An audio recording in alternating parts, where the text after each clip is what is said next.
Hello দর্শক, দেখেন একটা মানুষের ভিতরে কতটুকু ফুলের প্রতি ভালোবাসা থাকলে মানে সবুজের প্রতি ভালোবাসা থাকলে এত এত ফুল গাছ রোপণ করতে পারে। আসলে আল্লাহ তাআলা তাকে অর্থ দিয়েছে, সেই জন্য উনি চেষ্টা করতেছে তার আশেপাশে যে পরিবেশটা আছে, আশেপাশে তার যে থাকার জায়গাটা আছে, সব জায়গার মাঝে ফুল গাছ দিয়ে একবার ভরপুর করে দেওয়ার জন্য। কিছুদিন আগে তো সব গাছে এত ফুল ছিল, তা আমি মিস করেছি। তো যখন আসলাম তখন এইগুলো দেখেও আমি মুগ্ধ হয়ে গেছি। তাই আমি আপনাদের মাঝে এই ভিডিওটা উপহার হিসাবে দিচ্ছি, যাতে এখান থেকে আমরা দেখে উপলব্ধি করতে পারি যে না, আমাদেরও দায়িত্ব আছে আমাদের আশেপাশের পরিবেশটা ফুল গাছ দিয়ে, ফল গাছ দিয়ে, বিভিন্ন রকমের সবুজ গাছ দিয়ে সুন্দর করে রাখার জন্য। এখানে মানুষ এগুলো দেখে মনের প্রশান্তি পাবে। এই ফুলগুলো থেকে প্রজাপতিরা মধু সংগ্রহ করবে। আসলে প্রজাপতি যখন উড়বে দেখে মনটা ভরে যাবে।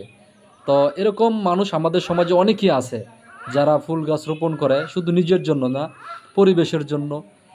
মানুষ অনেক টাকা কিন্তু অনেকভাবে নষ্ট করে ফেলে, কিন্তু উনি দেখেন কত রকমের ফুল গাছ রোপণ করছে। আসলে এটা কিন্তু থেকে যাবে, উনি যদি মারাও যায় এই ফুল গাছগুলো থেকে যাবে, ফুল গাছগুলো মানুষ দেখবে। আর এই ফুল গাছগুলো পরিচর্যা করার জন্য উনি কিন্তু একজন লোকও রেখে দিয়েছে। প্রায় সময় ফুল গাছগুলো পরিচর্যা করতেছে, এখান থেকে আরেকখানে চারা লাগাইতেছে, নতুন নতুন গাছ আনতেছে, রোপণ করতেছে। অনেক গাছ আবার কিছু কিছু গাছ নষ্ট হয়ে যায়, যেগুলো শুধু সিজনের সময় থাকে, সিজন শেষে আবার এইগুলো নষ্ট হয়ে যায়। তো ওইখানে আবার সব সিজনে যাতে থাকে ওই রকম গাছও রোপণ করতেছে। আসলে টাকা পয়সা কিন্তু আমরা সবাই কামাই করি, কিন্তু সবাই কিন্তু সবুজ বনায়ন, ফুল গাছ এইগুলো লাগাইতে পারে না। টাকা কিন্তু খরচ হয়ে যায়, টাকা কিন্তু জমায় রাখার জিনিস না। কিন্তু উনি দেখেন যে এই যে বাসার সাইডে কত সুন্দর সুন্দর ফুল গাছ রোপণ করছে, আমি দেখে একেবারে মুগ্ধ। তো আপনাদেরকে এই সুন্দর একটা ফুল বাগান এবং ওনার যেই ফুলের প্রতি আগ্রহটা, এটা দেখানোর জন্য আমি এই ভিডিওটা করছি।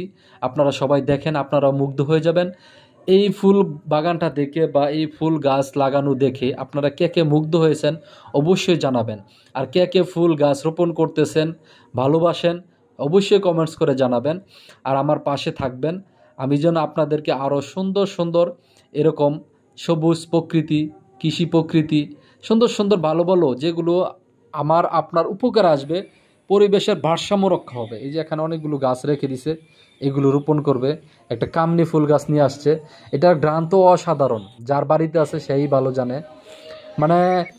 এক কথায় বলা যায় যে উনি বৃক্ষপ্রেমী, ফুল প্রেমী। এরকম মানুষ সমাজে খুব কমই আছে। আর যারা আছে, আর যারা এই সবুজকে, ফুলকে ভালোবাসে, তাদের মনটা কিন্তু বিশাল, এত বিশাল যেটা আমি মাপ করতে পারবো না। তো আমরা যেখানে সুযোগ পাবো চেষ্টা করব এরকম ফুল গাছ রোপণ করার জন্য। আর ওনার জন্য দোয়া করবেন, উনি যেন আরও বেশি বেশি ফুল গাছ রোপণ করতে পারে। আর আসল বিশেষ করে কিন্তু কথা হচ্ছে, আমাদের মন মানসিকতা কিন্তু সবসময় একরকম থাকে না, মন মানসিকতা খারাপ হয়ে যায়। তখন কিন্তু এই ফুলের দিকে তাকাইলে, ফুল দেখলে মন ভালো হয়ে যায়। ভালো থাকবেন সবাই।